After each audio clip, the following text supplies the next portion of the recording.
Hi everyone, it's Tamsin Young from tamsinyoung.com and welcome to day 4 of the Soul Centered Essentials 5-day challenge. I'd love to hear from you as to how you're going with the assignments that you've had so far and how you're being able to incorporate them in your life. So pop on over to the Facebook group and come and share how you're doing. So as I said, today is day 4. And we're talking about forgiveness. Now, after what we discussed yesterday in boundaries, forgiveness is probably one of the hardest ones that people find to do. Not because it's a difficult practice to practice, but people want to hold on to their hurt. They want to hold on to their anger and resentment. And the problem with that is the only person you're hurting is yourself. The person who has hurt you may not even realize that they actually hurt you. It could have been a comment that they made, a passing comment, and they didn't realize the impact that they made in your life at that time. And you've got to remember as well that as a child, things can have a much greater impact on you when you're a child than when you are an adult. And people have different levels of sensitivity as well. And people will go, well, why is she so upset about that? I mean, it's no big deal, because it's not something that upsets them, or maybe something that they find easy to do, so that they can't understand why you may be having an issue with it. So you have to remember that the person who hurt you may not even be aware of it, and you're not forgiving them to release them or to assist them. You're doing it for yourself. This exercise is for you. This is to help you release your past and to move forward. Because so long as you're holding on to all that resentment and pain and those memories, you're not going to get anywhere. You really need to work through it. By forgiving a person doesn't mean that what they did to you was right either.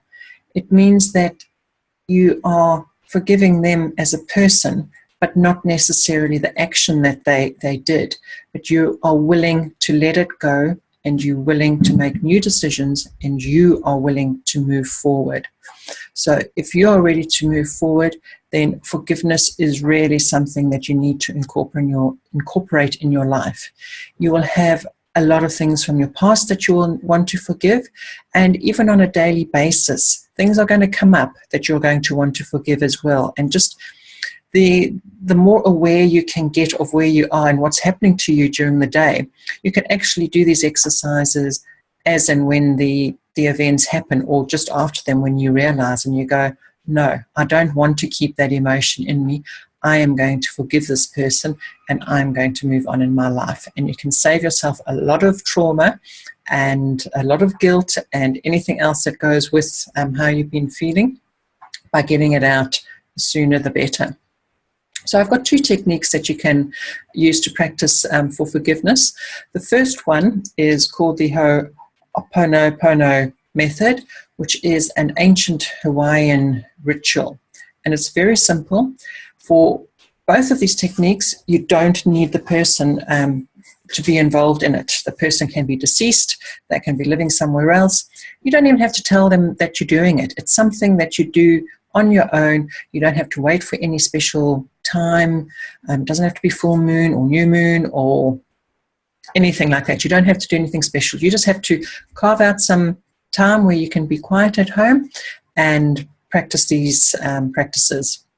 So the first one with the Ho'oponopono is make a list of all the memories that you've got that have got some kind of emotional charge to you when you think about them. So it can be something that hurt you when you were a child, something somebody said to you if you were bullied. It can relate to money. It can relate to sexuality. It can relate to people bullying you. Any way in which you were hurt, and when you think about it, the key thing is that you have an emotional charge to it. If you don't have an emotional charge to it, then it really isn't something that affects you. But if you find that it's something that you harp on and on and on about to other people about how somebody wronged you, that is something that you want to add to your list and get rid of it. Now, by following this ritual, it's not a case of doing it once and it's gone. Some of these memories that we have are so ingrained in us that they need to have the ritual performed on them a number of times. But eventually you'll find that your emotional charge lessens over time. And eventually it will come to a stage that you can think of that memory and you don't have that emotional charge anymore. In fact, it won't even come up in your radar anymore, and you won't be recording it on your list either for memories to be released. So what you do is, once you've made your list and you've put everything down there that you can think of at a time, you go through each item and you say the Ho'oponopono prayer, which is just 4 sentences. It starts with, I'm sorry, please forgive me, I love you, and then thank you. Now, even that order is not cast in stone. If you do it in a different order, that's also fine. And when you're saying I'm sorry, you're not saying you had some involvement in it. So you're just laying your part of it. It doesn't mean that you asked for what happened to you to happen to you, but you were part of the experience. So you're just saying, I'm sorry. Please forgive me. You're just offering up your forgiveness as well. I love you and thank you. Thanking them for allowing you to learn from that experience, because every experience, there is a learning possibility in there for us. So we're open to that learning experience. This, as I said, needs to be repeated regularly. And so the other one is Louise Hay's forgiveness technique. And she recommends that you sit quietly with your eyes closed and you say out loud, the person I need to forgive is, and you name the person's name, and I forgive you for, and you name what it is that however they've hurt you. And you just do this over and over again, coming up with different incidents for various people that you want to forgive. So for some people, there'll be a lot of items on that list for them that you want to forgive them for, and others there may only be 1 or 2. And then after you've said it, for each one, you want to imagine the person saying to you, thank you, I set you free now. And you just continue this for 5 to 10 minutes and come back another day and you can do some more. And when you've cleared as much as you can, you turn your attention to yourself and you say out loud to yourself, I forgive myself for, and then list the things that you forgive yourself for. And do that for about 5 minutes. And practice this at least weekly to clear out any remaining resentment that you might have.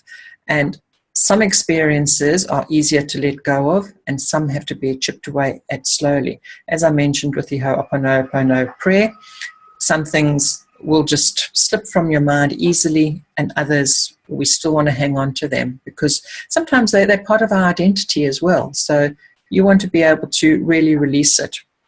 And forgiving ourselves can be one of the most powerful exercises we can do. We often think that it is what other people have done to us that is what's holding us back.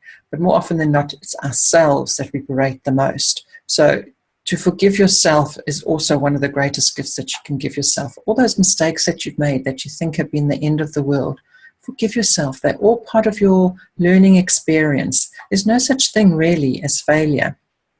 So just as a reminder as well, when you're doing any of this work, please drink lots of water because there's a lot of internal healing and energy work going on here, and you want to be able to cleanse that and let that just move through you.